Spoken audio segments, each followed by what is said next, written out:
नमस्कार, सवाल इंडिया का देख रहे हैं आप। मैं ताबिश हुसैन। दिल्ली में आज सुबह तेज बारिश के चलते कई इलाकों में जल भराव हुआ।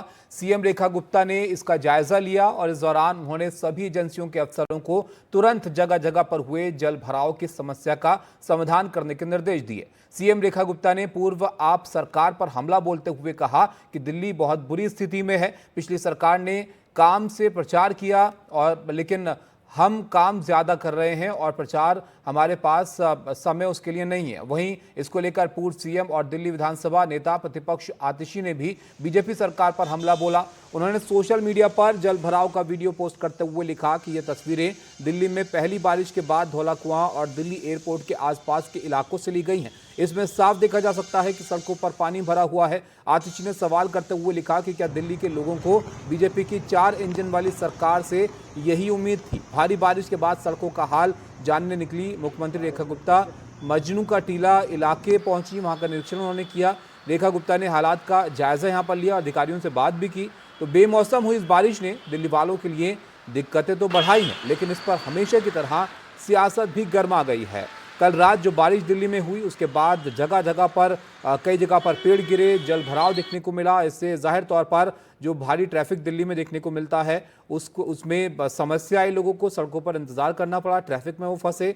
ये तस्वीरें आप देख रहे हैं अलग अलग जगहों की, जहां अंडरपास पानी से लबालब दिखे, बारिश में गाड़ियां थमी, एयरपोर्ट पर भी तूफानी बारिश देखने को मिली और सड़कों पर कई जगह पर पेड़ भी इस तेज हवा और बारिश की वजह से गिर गए।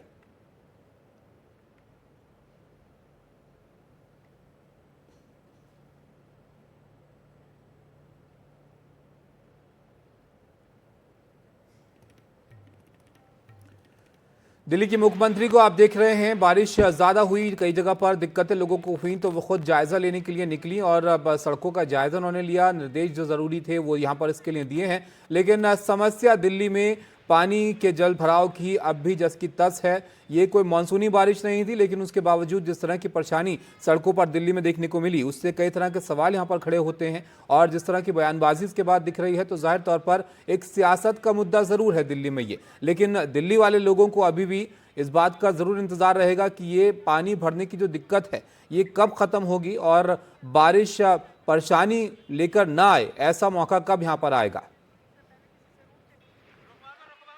ये अलार्मिंग है। सभी अधिकारियों को, सभी विभागों को और सभी एजेंसीज को ये समझना होगा कि ये जो आज की बारिश हुई है ये आपके लिए संकेत है।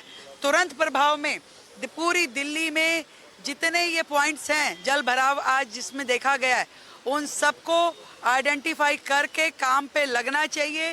तुरंत हमने निर्देश दिए हैं अपने सभी अधिकारियों को, एजेंसीज को कि आप ये आज जितने जल भराव के पॉइंट उन्होंने फिजिकली देखे हैं उन सारे पॉइंट्स को कर्व करने के लिए जो भी चाहिए, सड़क बनानी है, नाला बनाना है और ड्रेन को खोलना है, डिसिल्टिंग करना है, जो काम भी रिक्वायर्ड है देन एंड देयर इस काम को आज से शुरू करना होगा।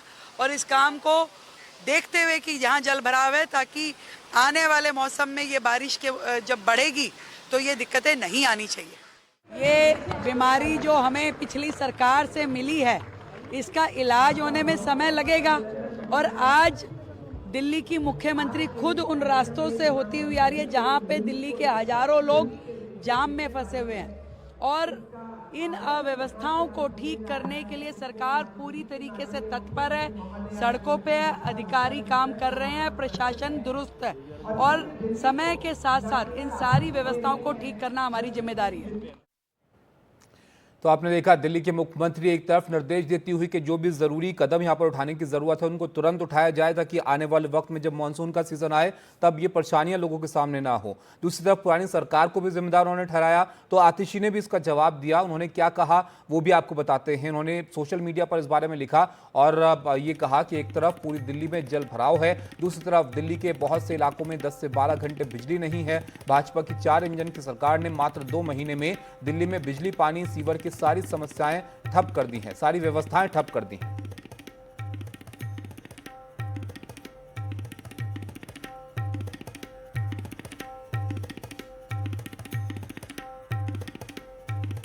तो ये सवाल आतिशी ने यहां पर उठाया है। इसके अलावा मुख्यमंत्री से भी सवाल उन्होंने पूछे कि अगर आप अपना समय दिल्ली वालों के लिए काम करने में लगाएं, न कि सिर्फ अरविंद केजरीवाल को दिन भर गाली देने में, तो शायद दिल्ली इतनी जल्दी ठप ना हो।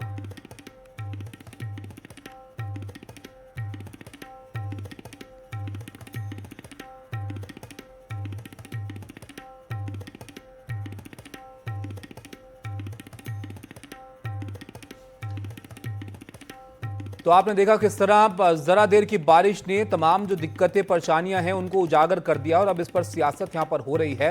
दिल्ली के मुख्यमंत्री ने क्या कुछ कहा और उस पर आतिशी ने क्या जवाब दिया, ये आपने देखा। इस पर सौरभ भारद्वाज ने भी टिप्पणी अपनी की है, वो भी इस मुद्दे को यहां पर उठा रहे हैं और अब जमकर सियासत यहां पर हो रही है कि किस तरह से तैयारियां हैं बारिश को लेकर। सौरभ भारद्वाज लिखते हैं कि पहली बारिश में 4 लोगों की मौत, एक मां और उसके 4 बच्चों की मौत हुई है। दिल्ली की 4 इंजन की सरकार की सच्चाई सबके सामने है। दिल्ली में बारिश के बाद आतिशी का पोस्ट, बारिश के बाद एयरपोर्ट के आसपास पानी भरा हुआ, ये उन्होंने आतिशी ने कहा। और ये जो सौरभ भारद्वाज हैं, पूर्व मंत्री दिल्ली सरकार के रहे हैं और इन्होंने भी यहाँ पर एक सवाल खड़े किए हैं कि किस तरह की तैयारियां यहाँ पर बारिश को लेकर, इंतजामों को लेकर की गई हैं।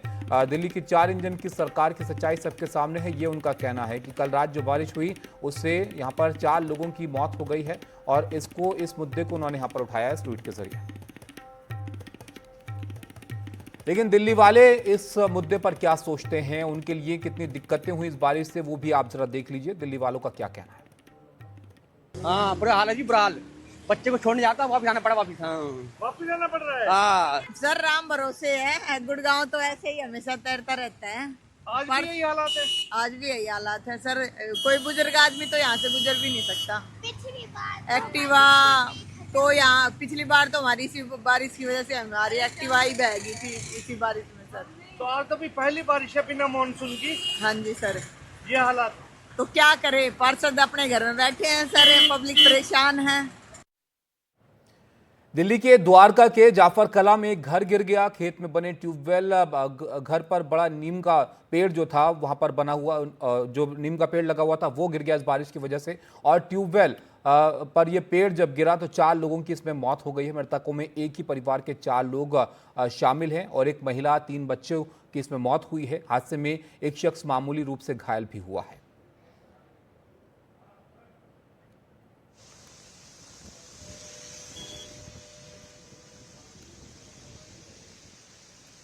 दिल्ली एनसीआर में तूफानी बारिश हुई तो उसके बाद किस तरह के हालात हुए ये आप तस्वीरों में देख सकते हैं। कई जगह पर पेड़ गिर गए हैं, एयरपोर्ट पर भी असर पड़ा इस तूफानी बारिश का। तो ये तमाम दिक्कतें हैं जो दिल्ली के लोग जिससे 2-4 हुए हैं। खराब मौसम हुआ तो 20 से ज़्यादा उड़ानें प्रभावित हुई। रेल ट्रैक पर पेड़ गिरे तो इससे ट्रेनों पर असर पड़ा। 15 से 20 ट्रेनों की आवाजाही में देरी हुई।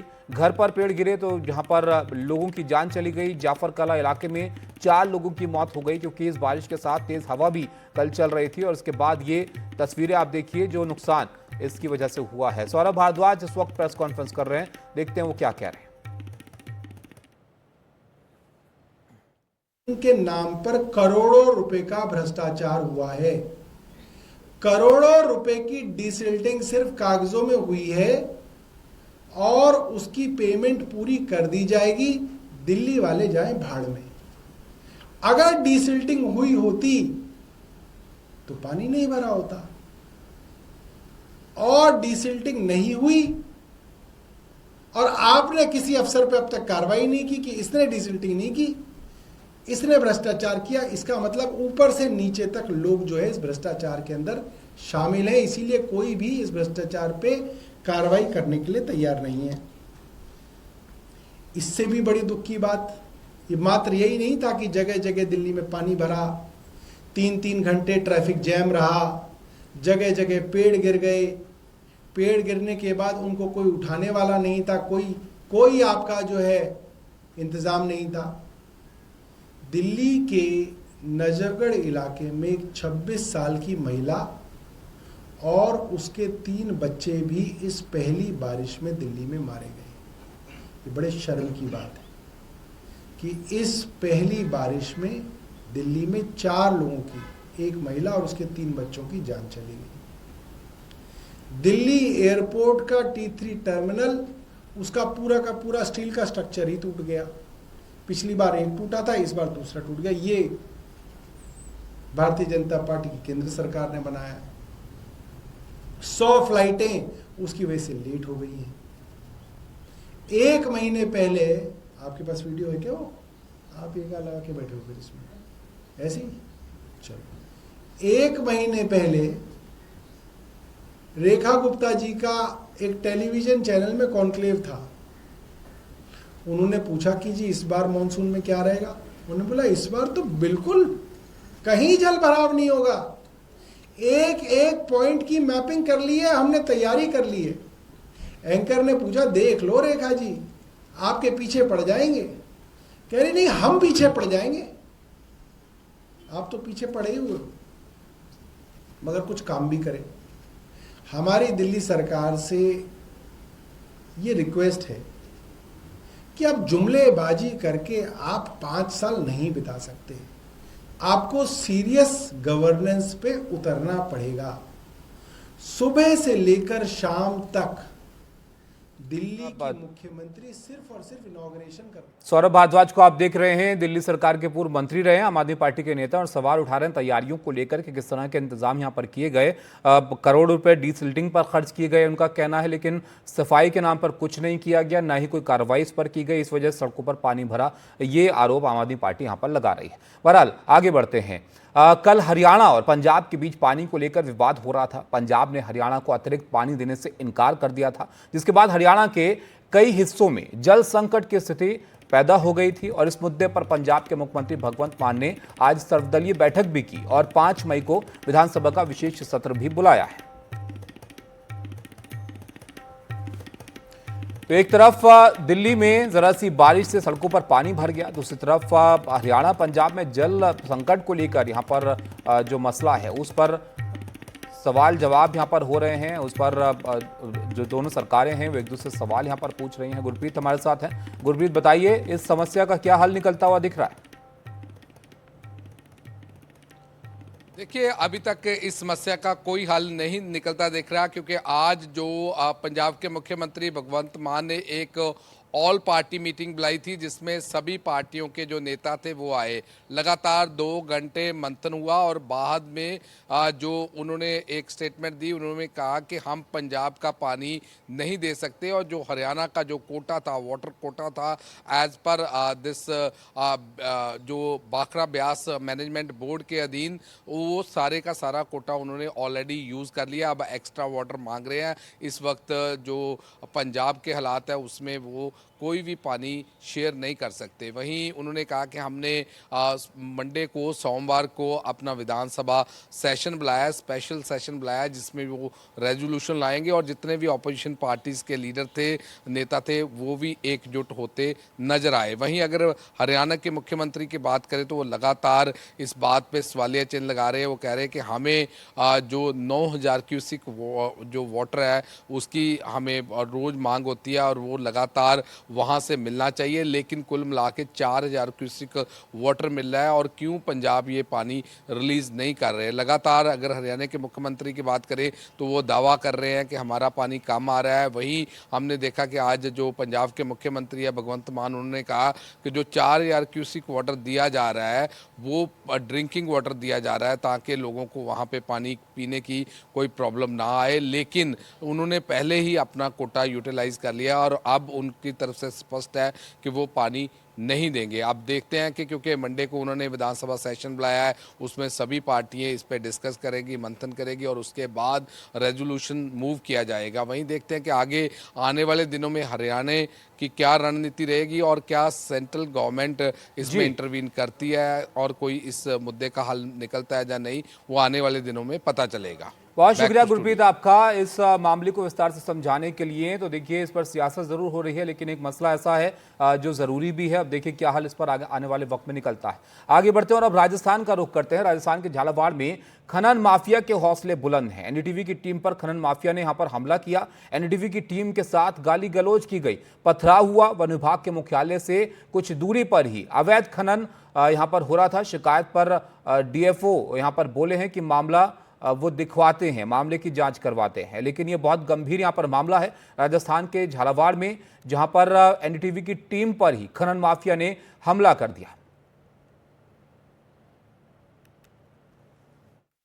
देखो, पूरे ज़िले में कहीं भी ऐसी खनन हो, अवैध परिवहन हो, ऐसी कोई भी अवैध गतिविधियां हैं, ऐसी जब भी मेरे पास न्यूज़ आती है, खबर आती है, कंप्लेंट आती है, तो संबंधित रेंजर को इन्फॉर्म किया जाता है और उनके द्वारा संबंधित नाके का स्टाफ जो है उनके द्वारा कार्रवाई की जाती है। देवरीघाटा नाके की जो बात कर रहे हैं तो वहाँ से बीच बीच में शिकायतें आती रहती है और जो वहाँ के रेंजर है वो भी समय समय पर कार्रवाई करते रहते हैं। और किसी पर्टिकुलर जगह की है, आप जिस तरह कह रहे हैं कि वहाँ ज़्यादा खनन हो रहा है, तो फिर एक बार रेंजर को बोला जाएगा, मैं खुद मौके पे जाके देखूंगा ऐसी कौन सी जगह है, और अगर सच में ऐसी गतिविधियाँ पाई जाती है तो जो भी सूटेबल एक्शन है वो लिया जाएगा। तो आपने यहाँ पर सुना, डीएफओ ये कह रहे हैं कि मामले को दिखवाएंगे, उनके पास शिकायत आती है तो वो देखेंगे किस तरह की गतिविधियां वहां पर हो रही हैं। लेकिन तस्वीरें आप ये देखिए किस तरह से एनडीटीवी की टीम जो वहां पर रिपोर्ट कर रही थी उस पर ही यहाँ पर ये हमला कर दिया गया। राजस्थान के झालावाड़ का मामला है जहां पर खनन माफिया के हौसले किस कदर बुलंद हैं इसका अंदाजा आप इससे लगा सकते हैं। एनडीटीवी की टीम पर खनन माफिया ने हमला यहाँ पर किया और एनडीटीवी की टीम के साथ यहाँ पर गाली गलौज की गई, पथराव भी उन पर किया गया क्योंकि वहां पर वो रिपोर्ट कर रहे थे। हर्षा हमारे साथ हैं। हर्षा, बताइए किस तरह से खनन माफिया यहाँ पर सक्रिय है और किस तरह की गतिविधियां देखने को मिली हैं, और डीएफओ साहब जो कह रहे थे मामले को दिखवाते हैं, कोई कार्रवाई की गई उनकी तरफ से? देखिए, राजस्थान में जो झालावाड़ वाला मुद्दा हुआ है वो अपने आप में एक आइसोलेटेड इंसिडेंट नहीं है। अभी तक पुलिस ने हर साल करीब 1000 ऐसे केसेस होते हैं जहां सिर्फ पत्रकारों पर ही नहीं लेकिन वन विभाग की टीम, पुलिस टीमों तक पर हमला होता है जो ये इस तरह से इलीगल माइनिंग को रोकने जाते हैं। अब जो हमारी जो झालावाड़ वाली टीम थी वो सैंडस्टोन माइनिंग वहाँ पर हो रहा था जिसमें से 2 लीगल लीजेस थी और बाकी इलीगल तरह से वहाँ पर सैंडस्टोन माइनिंग हो रही थी। वहाँ पर गए तो उनको वहाँ से भगा दिया गया, पत्थरबाजी उनके साथ हुई है। अब उन्होंने पुलिस में एक रिपोर्ट दर्ज करी है और हम भी सीनियर ऑफिशियल्स को हमने भी अवगत कराया है इस मामले से। मुख्यमंत्री खुद ने इसको संज्ञान में लेते हुए, पहले जो इस वाले केस में नहीं लेकिन पहले संज्ञान में लेते हुए डिस्ट्रिक्ट एडमिनिस्ट्रेशंस को कहा है कि वो सख्ती से अवैध खनन के खिलाफ कार्रवाई करें। जगह जगह हम देखते हैं, चाहे कोटपुतली हो या धौलपुर हो या झालावाड़ हो, तो लोग भी परेशान हैं। ब्लास्टिंग हो रही है। झुंझुनू में हमने कवर किया था कि वहाँ पर स्टोन ब्लास्टिंग की वजह से लोग पूरा का पूरा गांव पलायन करने को रेडी हो रहा था। कोटपुतली में लगातार धरने हो रहे हैं, वहाँ पर सैंडस्टोन माइनिंग हो रही है। तो इलीगल जो माइनिंग है बहुत बड़ा इशू है राजस्थान में, और कहीं ना कहीं जो माइनिंग माफिया है वो हावी हो रहा है अथॉरिटीज़ पे। तो इसलिए फ़िलहाल अभी कार्रवाई की हम लोग मांग कर रहे हैं और फॉरेस्ट ऑफिशियल से भी अभी मिलेंगे और पुलिस पर भी हमने हमारे रिपोर्टर ने एक एफआईआर दर्ज करवाई है। लेकिन अर्षा, यहाँ पर इतने हौसले इनके किस तरह से बुलंद हैं कि ये मीडिया तक पर हमला यहाँ पर कर दे रहे हैं। सीएफओ जो डीएफओ हैं उनको हम यहाँ पर देख रहे थे, वो कह रहे हैं कि कोई जानकारी आएगी तो हम उस पर देखेंगे, कार्रवाई करेंगे। क्या कोई कार्रवाई होती हुई रही है राजस्थान में? जैसे कि आप कह रही हैं राजस्थान में एक बड़ा मसला है ये। जी बिल्कुल, बड़ा मसला है। यहाँ पर टाइम टाइम से डिस्ट्रिक्ट एडमिनिस्ट्रेशन कार्रवाई भी करती है, वाहन भी जब्त करती है। वो वाहन छोड़ के भाग जाते हैं या फिर वो वाहन से ही किसी को हानि पहुँचाने की कोशिश करते हैं। अभी तक जैसे मैंने कहा कि हर साल कभी 1001 मामले दर्ज होते हैं। टोटल अभी 9000 मामले हैं ऐसे इलीगल माइनिंग के पिछले 5 साल में उन्होंने दर्ज किए हैं, वाहन भी जब्त किए हैं। कार्रवाई होती है, लेकिन इस हमारे जो पर्टिकुलर केस है उसमें अभी तक कोई कार्रवाई नहीं हुई है। बहुत शुक्रिया अर्षा आपका। तो देखिए, ये एनडीटीवी की टीम पर हमला किया गया, इसकी शिकायत भी की गई है, लेकिन अब भी इस पर कार्रवाई का इंतजार है। और ये जो इलीगल माइनिंग का यहाँ पर मामला है, एक बड़ी समस्या है राजस्थान में और इसको लेकर एक्शन भी होते रहते हैं। लेकिन ये जस का तस है, जो खनन माफिया उनके कितने हौसले बुलंद हैं, इस मामले से आप उसका अंदाजा लगा सकते हैं कि मीडिया जब कवर करने के लिए वहां पर पहुंचा तो एनडीटीवी की टीम पर ही उन्होंने हमला कर दिया। 80,000 अंकों के पार है और खास बात यह है कि अब घरेलू निवेशकों के पास विदेशी निवेशकों से कहीं ज्यादा स्टॉक हैं। खास बात यह भी है कि केरल से यूपी तक का इस नए भारत की धमक में अदानी समूह की बड़ी भूमिका है।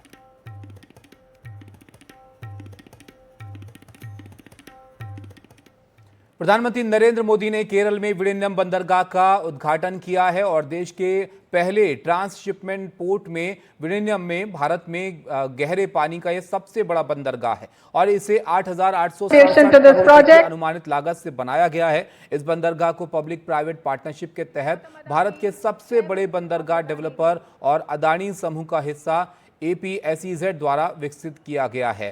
केरल के तिरुवनंतपुरम जिले में मौजूद इस बंदरगाह से अंतर्राष्ट्रीय व्यापार और शिपिंग में भारत की भूमिका बदलने की उम्मीद है। ये अंतर्राष्ट्रीय शिपिंग मार्ग से सिर्फ 10 समुद्री मील की दूरी पर है और इसमें प्राकृतिक रूप से गहरा पानी है, जो इसे बड़े मालवाहक जहाजों के लिए आदर्श बनाता है।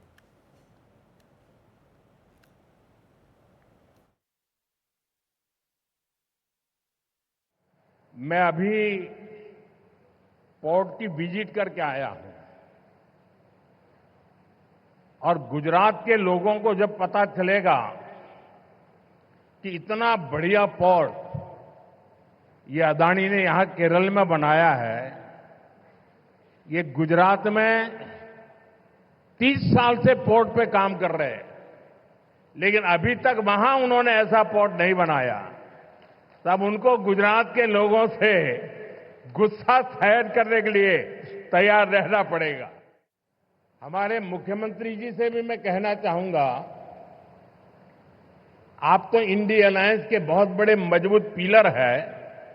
यहां शशि थरूर भी बैठे हैं और आज का ये इवेंट कई लोगों की नींद हराम कर देगा।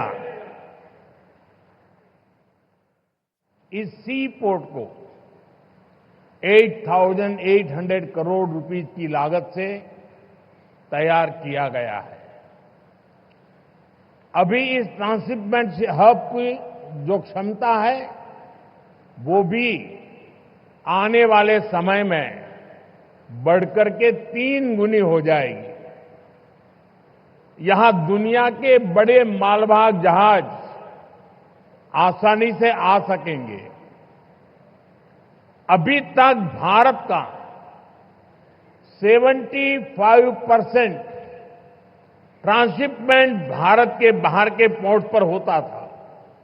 इससे देश को बहुत बड़ा रेवेन्यू लॉस होता आया है। ये परिस्थिति अब बदलने जा रही है। अब देश का पैसा देश के काम आएगा।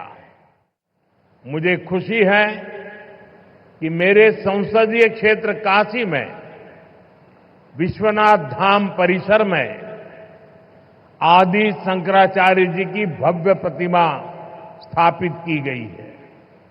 मुझे उत्तराखंड के केदारनाथ धाम में आदि शंकराचार्य जी की दिव्य प्रतिमा के अनावरण का भी सौभाग्य मिला है और आज ही देवभूमि उत्तराखंड में केदारनाथ मंदिर के पट खुले हैं।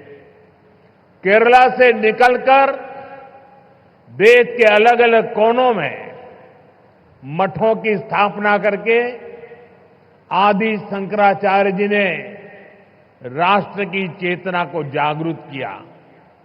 इस पुनीत अवसर पर मैं उन्हें श्रद्धापूर्वक नमन करता हूं।